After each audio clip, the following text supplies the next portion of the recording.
Muito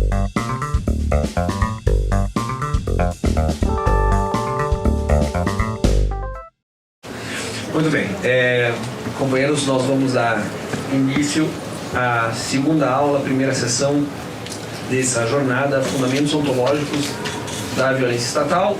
Nós tivemos a primeira aula, em 2 sessões, a apresentação da biografia de Georg Lukács e as bases da concepção da ontologia, a localização, né, da redação da ontologia dentro do percurso de vida e histórico, né, contextualizado do Lukács. Agora nós vamos primeiro para enfrentar uma questão que ficou da última sessão, e a partir daí a gente vai avançar mesmo sobre a ontologia. Muito obrigado, Sr. José, foi um prazer tê-lo aqui, vou dizer isso todas as sessões, espero tê-lo muitas outras vezes, né? Eu já combinei com o Zé Paulo, vou trazer de volta, o Marinho vai voltar, vocês não vão a lugar nenhum, né? Então você vai se aposentar que nós vamos te dar folga. Espero que na aposentadoria você possa fazer o que você quer daí, em termos acadêmicos, e parte desse querer nos inclui. Claro, com certeza. Tem a palavra, muito obrigado. Sim. Na verdade eram 2 questões, não era? Era uma questão que eu li que vim dessa aula aqui, que era a questão de como que o Lukács avaliava a questão do socialismo soviético, o que ele achava que era deformação, o que não era, tá certo? E tinha uma outra questão que eu não me lembro, que saiu dessa aula aqui. Diga. Do realismo socialista. Legal.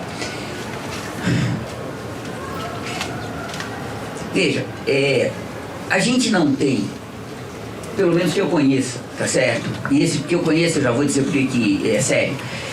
A gente não tem, pelo menos que eu conheça, nenhum texto do Lukács em que ele expõe com uma clareza, vamos dizer assim, indubitável, o que ele avalia como vamos dizer, positivo e negativo, tá certo? Como autenticamente socialista e deformadoramente socialista na União Soviética.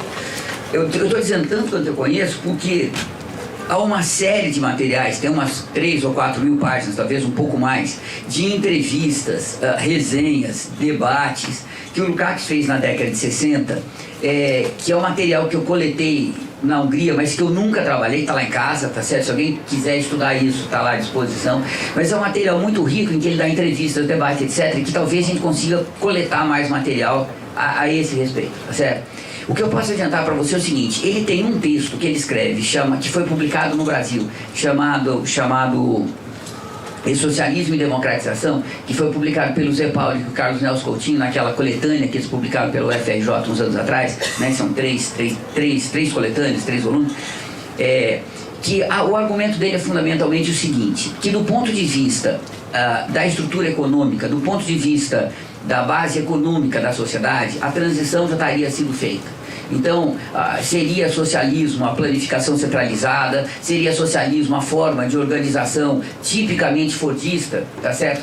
Tanto no capitalismo quanto no socialismo tipicamente fordista, da produção industrial, da forma de distribuição, tá certo? Então, tudo indica que isso ele considerava autenticamente socialista, tá certo? Trabalharia caminhando para o comunismo, embora ele enxerga aí alguns problemas, tá certo? Principalmente na teoria da planificação dos soviéticos. Ele vai criticar duramente a teoria, que ele vai dizer, eles partem de um pressuposto voluntarista, de um pressuposto falso, porque, segundo eles, né, a partir do Stalin, vai se defender que a teoria do valor só valeria na troca individual de mercadorias, tipo quando o cara vai comprar, tá certo? Então, nessa troca do indivíduo né, o cara pega o dinheiro e vai na padaria, isso é a teoria do valor, o valor de troca continuaria existindo. Mas que no planejamento global da sociedade, você não teria mais produção de valor de troca, você não teria mais produção de mercadoria.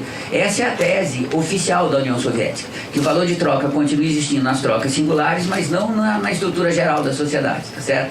E ele vai dizer que isso é completamente errado, isso é uma barbaridade, isso é um voluntarismo, e que na verdade o que acontece é que isso só tem valor de troca na produção geral da sociedade e não nas trocas individuais.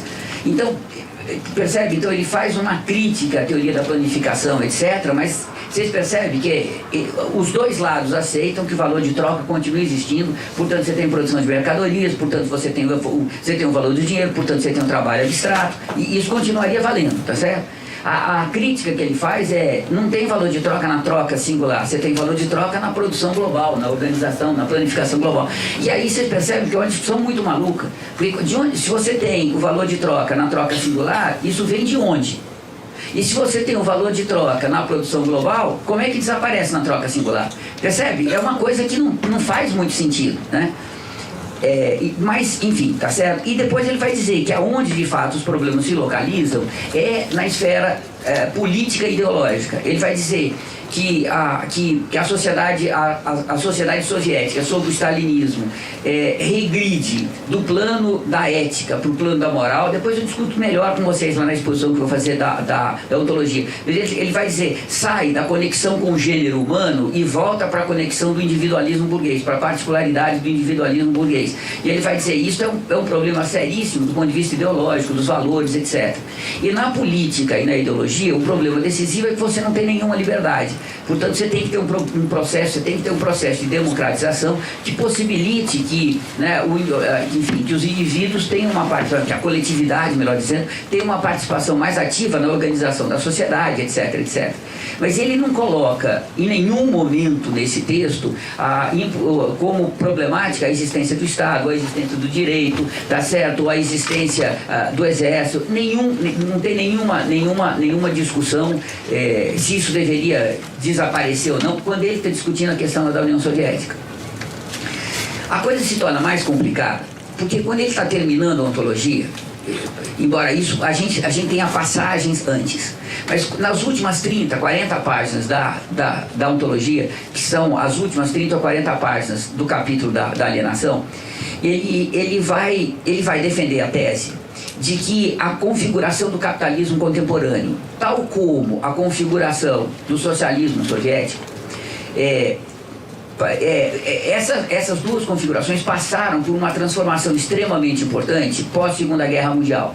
Ele vai dizer que no mundo capitalista o que você teve é uma expansão do grande capital para o setor de serviços como nunca visto.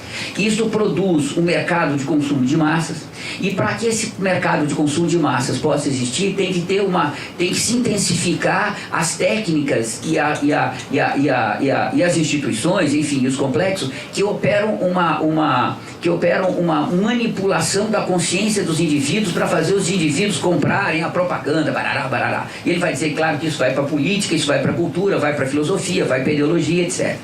E ele vai dizer que este é o problema central que impede com que os trabalhadores do mundo ocidental adotem o socialismo. Lembra que ele está identificando com a União Soviética, adotem o socialismo.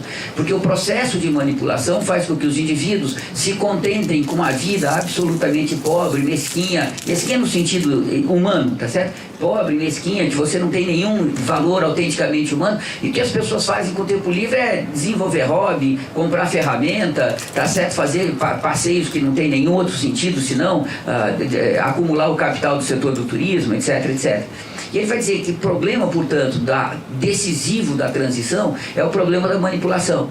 E ele vai dizer que a manipulação é um complexo que pertence à esfera da reprodução da sociedade, à esfera do consumo, à esfera da distribuição e não à esfera da produção. E porque está na esfera da distribuição, então esse é um fenômeno fundamentalmente ideológico. E ele vai dizer então que nas revoluções que acontecerão no processo de transição para o socialismo, no presente, o complexo ideológico vai ter um peso muito maior do que teve lá no passado, porque a transição só não acontece porque a manipulação não deixa, certo? Por outro lado, veja, ele vai dizer que na União Soviética, sob o stalinismo, você também tem um processo de manipulação. E esse processo de manipulação é o processo que possibilita que você não tenha a transição na União Soviética para o socialismo na esfera da ideologia, da política, da democracia, da liberdade, etc. Então, veja, quando ele está terminando a ontologia, o que ele está dizendo é o grande problema da transição no mundo contemporâneo não é um problema que diz respeito à base econômica, né, a como o capital se reproduz, a como as classes sociais se organizam. O grande problema está na esfera ideológica, nesse fenômeno da manipulação que predomina, que tem um grande peso tanto no mundo capitalista quanto no mundo socialista. E veja, e ele só pode dizer isso porque ele está enxergando na fábrica capitalista fordista e na fábrica soviética fordista, ele está enxergando exatamente a mesma organização da produção. Você tem um trabalho assalariado, sob o controle, né, o parcelamento taylorista, etc, etc. É muito semelhante nos dois lados. Então, está dizendo, veja, se a base material já foi feita a transição, por que está faltando? Está faltando a luta política e ideológica para convencer, tá certo, um mundo capitalista, que, de fato, você tem que abandonar a manipulação e, no mundo stalinista, socialista, abandonar a manipulação que possibilita que os burocratas tomem o poder, mantenham o poder, centralizem o poder, etc. Mas você percebe que isso que eu estou dizendo é uma coisa muito confusa e é uma coisa muito, muito incipiente. Por duas razões. Primeiro, porque o único cara que investigou isso a fundo foi o Messaros. Nenhum de nós, de fato, investigou isso a fundo. Eu tenho a impressão que isso vai ser feito por essa nova geração de estudiosos da ontologia, do Lukács, que está chegando agora, né? Certamente vai ser feito pela minha geração. Isso é um estudo que vai levar alguns anos, não vai dar, tá certo? Nem para eu, nem Zé Paulo, tá certo? Nem Esther Weiss, né? Não vai dar para a gente fazer isso. E, por outro lado, eu tenho a impressão que a crise contemporânea, né? A crise que o capital está conduzindo a gente, está dando uma atualidade ao problema da transição que a gente não tinha antes. Então, a própria ontologia vai ser abordada de uma outra forma. E aí eu acho que essas questões vão ser muito melhor esclarecidas. Mas isso é um esclarecimento que eu posso dar agora, tá certo? E dizendo, é muito precário e certamente tem um campo legal para investigar aí. Tem material que falei para vocês, as entrevistas, tá certo? Que ele vai dar, né? Os artigos que ele escreve, né? Então tem material. Quem quiser trabalhar tem material. E na própria ontologia tem muitas e muitas passagens, tá certo? Que nós todos lemos, mas a gente nunca foi atrás para sistematizar, para tentar montar, tá certo? Eu estou publicando um artigo agora no Anuário Lukács, que vai sair o ano que vem, o anuário do Instituto Lukács vai sair o ano que vem. Eu estou publicando um artigo que eu posso mandar para vocês, no qual eu tento fazer um primeiro rascunho desses problemas de como Lukács pensou a questão da transição.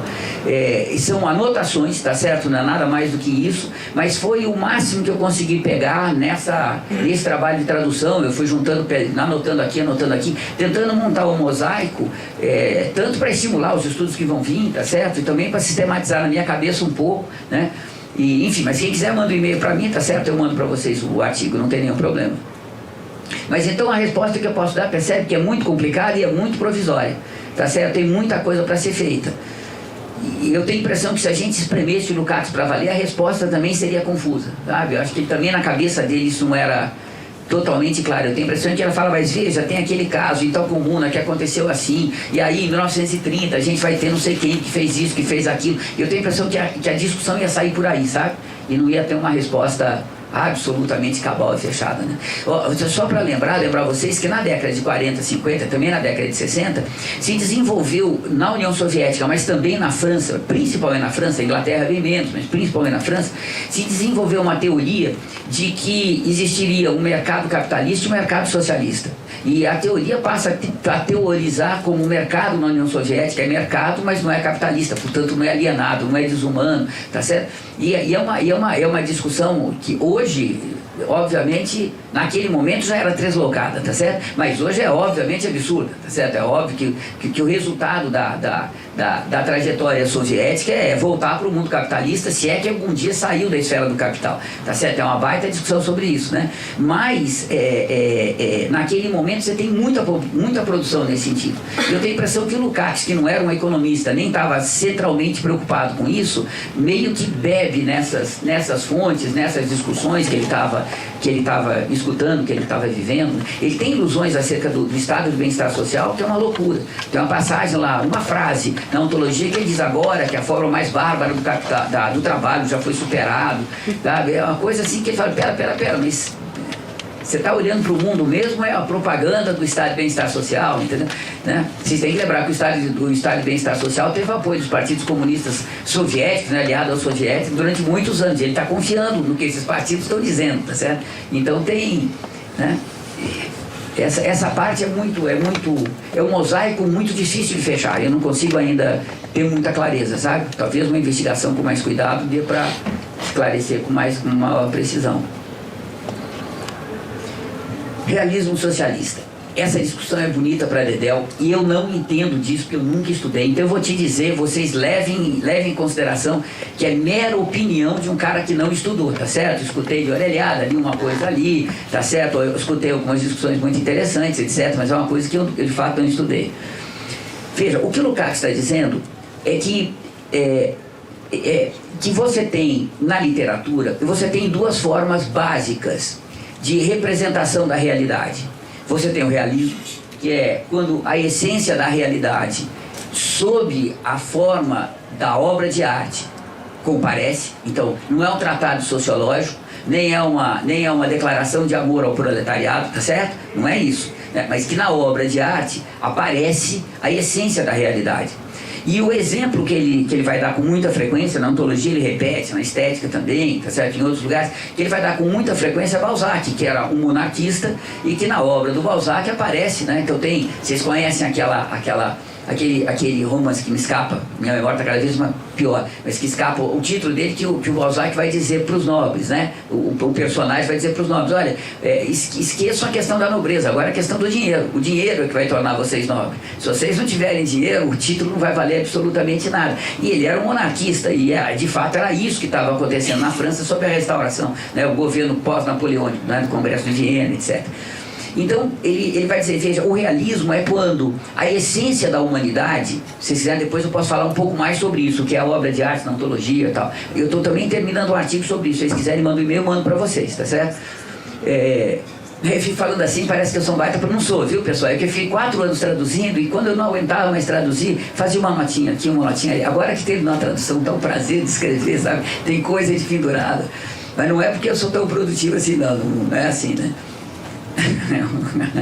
O cara se veste a besta à toa, né? Passa por bestão à toa. Mas veja, então, então ele vai dizer, veja, o realismo é isso, tá certo? E ele vai dizer, o realismo, portanto, é a vitória da obra de arte contra as alienações do mundo em que a obra de arte é produzida. Então ele vai falar, né, do realismo das grandes obras gregas, vai falar do realismo de Shakespeare, tá certo? De Cervantes, né? E ele vai comentar, claro, os grandes realistas do século XIX, né? Depois do século XX, etc, etc. Agora, ele vai dizer do realismo soviético que, com exceção de uma obra, que é o Dom Silencioso do Sholokov, com exceção de uma obra, ele vai dizer que... Não, e também ele elogia muito Um Dia na Vida de Ivan Denisovich, como é que chama o autor? É o cara que escreveu... Solzhenitsyn, perfeito, obrigado. Solzhenitsyn, o Arquipélago Gulag, isso. Né? Que é um livro também maravilhoso, que vai inspirar o Semprún a escrever depois Que Belo Domingo, que é também um romance. Se vocês nunca leram o Semprún, tá certo? Os romances do começo da vida do Semprún, do meio não presta, mas do começo da vida do Semprún, e a última coisa que ele escreveu, que chama Literatura Ouvida, são maravilhas, tá certo? Não deixem de ler, senão vocês não vão merecer o presente que Deus deu para vocês, que são os olhos, tá certo? Tem que ler, são coisas maravilhosas. Então veja, ele vai dizer que, tirando essas duas obras, o que a gente tem na União Soviética é o naturalismo, não é o realismo. É a tentativa de apresentar de uma forma fotográfica, portanto, do ponto de vista estético muito pobre, tá certo? Literário muito pobre, apresentar a realidade do ponto de vista de um proletariado que... Tá certo? É muito mais uma figura mitológica do que algo real, tá certo? Então ele vai fazer uma crítica muito dura ao realismo socialista, dizendo, olha, isso aí não é realismo e certamente não é socialista, tá certo? Isso aí representa um aspecto da deformação do socialismo, do quanto, né, a concepção de mundo predominante, etc., não é capaz de produzir uma obra de arte de grande qualidade, que de fato seja obra de arte, etc., etc., né? Ele faz várias comparações entre aquele apogeu da literatura russa da segunda metade do século XIX para o comecinho do século XX, né, que tem Tolstói, Dostoiévski, Tchekov, etc. Ele vai pegar isso e vai fazer a comparação com o que vem depois, tá certo? É uma coisa muito, muito pobre, uma coisa muito... ele vai insistir muito, ele fala, olha, o problema aqui é que você tem naturalismo, você não tem realismo. Isto, de fato, não é realismo, né?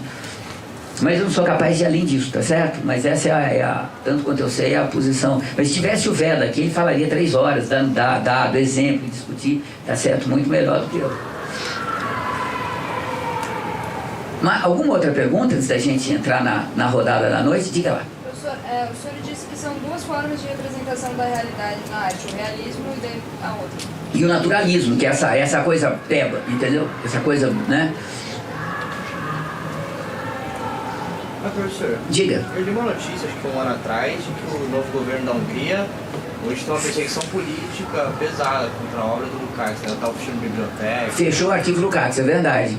Quer que eu fale um pouco sobre isso? Na introdução, na apresentação da ontologia, a Mariana Andrade, que fez a apresentação, ela conta os detalhes disso, tá certo? Veja, o que está acontecendo é uma loucura.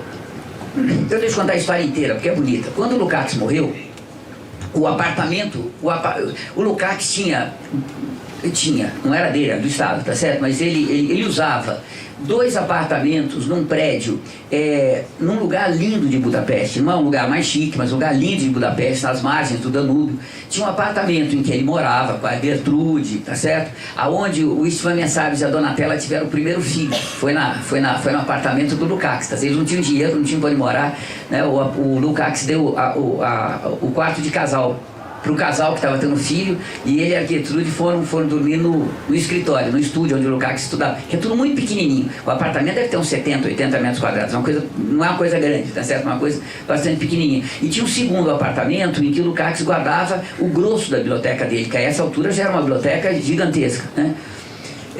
Quando eu visitei o arquivo pela primeira vez em 2001, o arquivo existia, tá certo? Estava montadinho, mas estava muito mal cuidado, tá certo? Era uma coisa... Pra vocês terem uma ideia do nível que era, os manuscritos que o Lukács tinha deixado eram guardados em arquivos de aço. Sabe os arquivos de aço que a gente tem com pasta suspensa? Arquivos de aço sem nenhum ar-condicionado, sem nada.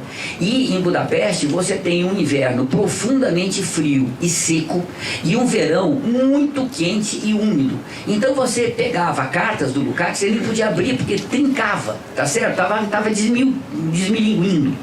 O Lukács montou, depois que ele voltou da União Soviética para Budapeste, ele montou um fichário, que é uma coisa que eu nunca imaginei que fosse possível alguém fazer na vida. Não estou brincando com vocês, era bem maior do que esse meu braço assim, tá certo? Bem mais alto do que isso, com gavetinhas desse tamanho, com fichas e com uma fundura assim, que tinha A, B, C, D, F, tá certo? Ele anotando, sabe lá, eu citasse Habermas, tá certo? Sob a consciência, não estava lá, tá certo? Então ele fez um fichário que era uma coisa gigantesca, né? Tudo com caneta tinteiro, aquela coisa que o Lukács tinha. Bom, quando eu cheguei lá, isso estava sendo literalmente comido pelos cupins. Você puxava a gaveta, vinha a parte da frente e o fundo tinha sido comido pelos cupins. Então, tá certo? Vários, a gente sabia o que tinha de livro atrás da escrivaninha que o Lukács trabalhava, porque tinha várias fotografias lá do Lukács que apareciam os livros. Então você via, ó, que tá as obras completas do Hegel, aqui tá a Werk do Marx, tá certo? Então você via mais ou menos o que tinha. Quando eu cheguei lá, você via metade das obras do Hegel não existia mais, metade da Werk, tá, essas coisas estão sendo vendidas, tá certo? Pelo pessoal que trabalhava no arquivo, era uma loucura, tá certo? Aquilo estava desmilinguindo, né? Putz, vocês não sabem o que eu sofri, eu passei 10 dias trabalhando no Instituto. Nossa, eu saía do Instituto e ia chorar no Danúbio, né? Porque dava uma raiva, sabe? Como é que você faz uma coisa dessa com aquela biblioteca, aqueles manuscritos, né? E eu voltei de lá, eu fui financiado pelo CNPq, aquele esquema de pesquisa e tal, eu fiz um baita relatório, né? Mandei para os comunistas amigos, os caxianos amigos e tal, foi uma coisa muito constrangedora, assim, né? E uns 6 ou 7 anos depois, a Elizabeth Borgiani, conhece? Que foi editora da Cortez, um assistente social e tal, ela voltou para lá e o relato que ela fez foi muito parecido. Ó, tá desmilinguindo, a cadeira tá arrebentada, tá certo, aquilo tá completamente abandonado e tal. Então a expectativa que a gente tinha de fato é que o arquivo estava desaparecendo, tá certo? Que o governo estava tirando cada vez mais recursos, quem estava lá, na verdade, não era mais comunista, né? Eles tinham todos, depois que caiu o regime comunista na União Soviética, né, eles recebiam um salário para dizer, eu conheço o arquivo, conheço a obra do Lukács, mas para sobreviver na academia tinha que deixar de ser comunista. Então tinha uma relação muito complicada, né? Eu cheguei lá, uma menina estava estudando na mesa principal do arquivo um texto da Agnes Heller, da última Agnes Heller, tá certo? Já uma traidora completa, dizendo, admirando, pô, a Agnes Heller, não sei o quê, deu uma bronca, né? Como é que você tem coragem de ler isso aqui dentro, entendeu? Isso aqui é um território sagrado, não é assim que faz, não. Eu já estava meio pirado, tá certo? Mas era uma coisa, assim, muito agressiva, sabe? Era uma coisa muito dura, né? A última vez que eu tive lá foi em dezembro passado. Nesse processo de negociar os direitos autorais, etc., eu acabei... Você sabe quando a troca de e-mails gera uma simpatia mútua? E o neto do Lukács nos pareceu um cara muito decente e um cara que valeria a pena fazer amizade. Aí, por uma questão meio de pesquisa, foi uma certa coincidência, a Mariana estava em Berlim também, e nós fomos para Budapeste, depois fomos para Milão para encontrar o Oldrini. Porque a gente também queria negociar com o Oldrini, o que a gente está lançando no ano que vem, que nós vamos lançar as obras escolhidas do Oldrini. Não vai ter esse nome, vai ser coleção Oldrini, mas a gente vai publicar vários livros do Oldrini. Um deles sai o ano que vem, que é Os Marxistas e a Arte, que é o último texto que ele escreveu, maravilhoso, tá certo? É um texto muito interessante. E ele tem uma história do cinema que deve ser uma coisa, tá certo? Eu li alguns capítulos, barbaridade. O capítulo sobre Chaplin é uma coisa. Desse calhamaço deve sair eventualmente pelo Veredas, né? Vai ser uma... E a Mariana ficou meio que encarregada ficou meio que a tradutora oficial do Oldrini para o Veredas, tá certo? Então a gente deve... Né? Ela traduz muito bem, vocês vão ver, ela que fez a tradução desse texto, traduz muito bem. Vai ser pra... Então veja, quando a gente chegou lá em Budapeste, o neto do Lukács é uma pessoa, não vou dizer pobre, mas é uma pessoa que vive com bastante dificuldade. Tem um filho que tem um problema é um deficiente, uma deficiência muito pesada, e ele não é da área de humanas, ele é matemático, tá certo? Mas ele tem um carinho pelo vô, um respeito, né? E aí ele vive uma situação muito complicada, porque os lukácianos, como ele não é da área de humanas e como ele tem apreço pelo neto que era comunista, os lukácianos que tratam o Lukács como um filósofo meramente acadêmico, que faz um trabalho meramente acadêmico, o que interessa não é o que o Lukács pode contribuir com uma teoria revolucionária, isso não tem sentido, mas interessa assim, olha, o Lukács falou sobre a alienação em uma passagem isso, mas nos anos 30 ele falou isso, nos anos 29 falou isso, então fazem pesquisa desses tipos, tá certo? E aí o cara que ainda defende a tradição, afinal de contas ele era comunista e tal, tá? Ele fica meio marginalizado desse processo. E aí quando a gente chegou lá, ele tratou a gente super bem, mas levou a gente pro arquivo. E ele conseguiu, tá certo? Que duas pessoas antigas do arquivo fossem lá para conversar com a gente. E aí, para mim, foi uma enorme surpresa. O arquivo estava hiper bem tratado. Então tinha acabado aquele arquivo de ficha, de fato, o Cupim deu conta, tá certo? Mas eles tinham recomposto a biblioteca original do Lukács, então estava lá onde era a Verk, as obras completas, tudo muito limpinho, muito cuidadinho, né? E eles estavam fazendo um trabalho que se interrompeu uns 4 ou 5 anos atrás, que eles estavam digitalizando os manuscritos para não perder os manuscritos que existiam, né? E aí a gente chegou lá e eles começaram a dizer, ó, depois que veio esse governo de direita, eles cortaram toda a verba, a gente não tem mais condição nem de escanear os manuscritos. E aí a Mariana falou, mas espera, o que precisa para escanear os manuscritos? Os manuscritos estão lá, cuidados, no ar-condicionado, preservados. O que precisa? Precisa de um scanner e um computador. Bom, pessoal, cá entre nós, tá certo? A gente brincou com eles, digam o que vocês precisam, a gente faz uma vaquinha no Brasil, traz o dinheiro aqui, se não tiver gente, a gente tem 2 ou 3 pessoas, tá certo? Eu imagino que em 20 dias a gente escaneia tudo, coloca na internet, está resolvido o problema, tá certo? Não pode ser assim, porque os manuscritos pertencem de fato à biblioteca central da universidade e a gente tem que obrigar a universidade a cumprir o papel dela. Sabe aquela discussão maluca, né? Que a gente sabe que a universidade não vai cumprir.